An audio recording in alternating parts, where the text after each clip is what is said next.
HSC পরীক্ষা স্থগিত এবং শিক্ষামন্ত্রীর পদত্যাগের দাবিতে দেশের বিভিন্ন স্থানে দিনভর আন্দোলনের মধ্যেও আজ চট্টগ্রাম বোর্ড ছাড়া অন্য সব বোর্ডে অনুষ্ঠিত হচ্ছে এইচএসসি ও সমমানের পরীক্ষা। বুধবার 8টি সাধারণ শিক্ষা বোর্ডে পদার্থবিজ্ঞান দ্বিতীয় পত্র, হিসাব বিজ্ঞান দ্বিতীয় পত্র এবং যুক্তিবিদ্যা দ্বিতীয় পত্রের পরীক্ষা অনুষ্ঠিত হচ্ছে। এর আগে মঙ্গলবার রাজধানী ঢাকা সহ দেশের বিভিন্ন স্থানে পরীক্ষা স্থগিতের দাবিতে বিক্ষোভ ও সড়ক অবরোধ কর্মসূচি পালন করেন শিক্ষার্থীরা। দাবি জানান, রাতের মধ্যে পরীক্ষা স্থগিতের ঘোষণা না এলে দুপুরে লং মার্চ কর্মসূচি পালন করবেন তারা। পরীক্ষা চলাকালে কেন্দ্রের বাইরে অপেক্ষা করছেন অভিভাবকরা। তারা বলেন, পরীক্ষা শেষে সন্তানদের একা ফিরতে দেবেন না, সঙ্গে করেই বাসায় নিয়ে যাবেন।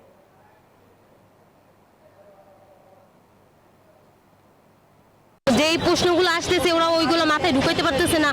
আবার এক কথা হলো যে যদি একটু পিছিয়ে দিত এত আহামরি কিছু হইতো না।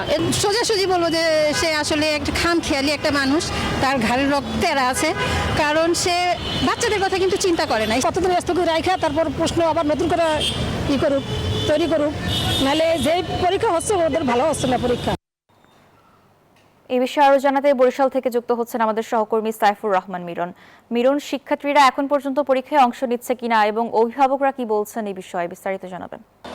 মেঘলা, আপনি জানেন যে গত কয়েকদিন ধরে যে শিক্ষার্থীরা রাজপথে নেমেছে এবং তারা বিক্ষোভ করছেন, বলেছেন যে পদার্থবিজ্ঞান পরীক্ষার প্রশ্ন হয়েছে মূলত বুয়েট বা চুয়েটের যে প্রশ্ন হয় ভর্তি পরীক্ষা, সেরকম প্রশ্ন করা হয়েছে এবং একই সঙ্গে যে বৈরী আবহাওয়ার মধ্যে বৃষ্টিতে ভিজে পরীক্ষা নেওয়ার তীব্র প্রতিবাদ করেছেন এবং তারা শিক্ষামন্ত্রীর পদত্যাগ দাবি করেছেন। তারপরেও কিন্তু আজকে পদার্থবিজ্ঞান দ্বিতীয় পত্র পরীক্ষা শুরু হয়েছে সকাল 10টায়। আমরা এই মুহূর্তে আছি অমৃতুলাল দে মহাবিদ্যালয় কেন্দ্রে, সেখানে আমরা দেখছি যে পরীক্ষা চলছে। একই সঙ্গে বাণিজ্য বিভাগেরও কিন্তু পরীক্ষা চলছে। আমরা অভিভাবকদের সঙ্গে কথা বলেছি, তারা যেমনটা বলেছে যে এই বাচ্চাদের নিয়ে যারা আগামীর সম্ভাবনা, তাদের নিয়ে শিক্ষামন্ত্রী যে গিনিপিগের মতো পরীক্ষায় নামিয়েছেন এবং তাদেরকে নানান রকম কটূক্তি করছেন এবং তারা হলের মধ্যে যেভাবে তাদেরকে ট্রমাটাইজ করা হচ্ছে, তারা বিষণ্ণ হয়ে পড়ছেন, তারা পরীক্ষায় ভালো করছেন না, প্রশ্নপত্র খারাপ হচ্ছে। সব মিলে তারা বলছেন যে এভাবে যদি শিক্ষার্থীদের নিয়ে পরীক্ষায় নামে শিক্ষামন্ত্রী, সেটা কোনোভাবেই কাম্য নয়।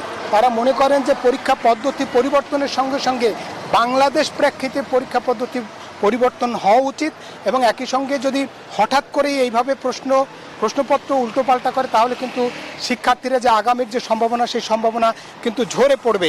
সেই কারণেই বলছেন এ ব্যাপারে শিক্ষামন্ত্রী দ্রুত পদক্ষেপ নেওয়া দরকার এবং যে পরীক্ষা খারাপ হয়েছে সেই পরীক্ষাগুলো আবারও নেওয়ার ব্যবস্থা করার দাবি করেছেন তারা। এবং আজকে কিন্তু আবারও শিক্ষার্থীরা রাস্তায় নামবে পরীক্ষার পরে, এমনটা আমরা জানতে পেরেছি। এই ছিল বরিশাল থেকে আমার কাছে যে আজকে উচ্চ মাধ্যমিক পরীক্ষার যে পদার্থবিদ্যা। মিরন, আপনাকে ধন্যবাদ।